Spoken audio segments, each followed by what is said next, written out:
Panel ಕ switch change over switch ಹೆಂಗೆ change ಮಾಡೋದು. ಈಗ ಹಳೇದು ಹೋಗ್ಬಿಟ್ಟಿದೆ, ಹೊಸದು ಚೇಂಜ್ ಮಾಡಿದ್ದೀವಿ.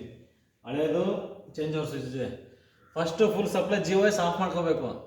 ಆಮೇಲೆ ಫಸ್ಟು ಸ್ವಿಚ್ ಮೇನ್ ಚೆಕ್ ಮಾಡ್ಕೊಂಡು ಆಮೇಲೆ ಸ್ವಿಚ್ ಬಿಚ್ಚಿ ಆಮೇಲೆ ರೀಪ್ಲೇಸ್ ಮಾಡಿ ಹೊಸ ಸ್ವಿಚ್ಚನ್ನು ಫಿಟ್ ಮಾಡಬೇಕು. ಆಮೇಲೆ C T, indicator, input supply, out supply, bus bar, M C B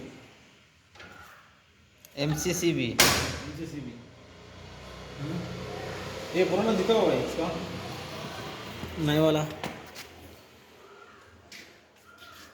terminal ತೆಗ್ದಿರೋದಲ್ಲಿ ನಾವೇ ತೆಗ್ದಿರೋದು. ಜಿಯೋ ಆಫ್ ಮಾಡಿದ್ದೀವಿ. ಯಾವಾಗ ಆನ್ ಮಾಡ್ತೀರಾ? बोलो ये पुराना वाला एम सी बी पलटी मारो पलटी मारना. बस ये डैमेज बोलो. Damage overload problem. ಎಷ್ಟು ಗಂಟೆಗೆ ಆನ್ ಮಾಡ್ತಿರೋದು? ಒಂದು ಅರ್ಧ ಗಂಟೆ ಆಗುತ್ತೆ. ಇನ್ನು ಅರ್ಧ ಗಂಟೆ ಫುಲ್ಲು ಜಿಯೋ ಆಫ್ ಮಾಡಿದ್ದೀವಿ.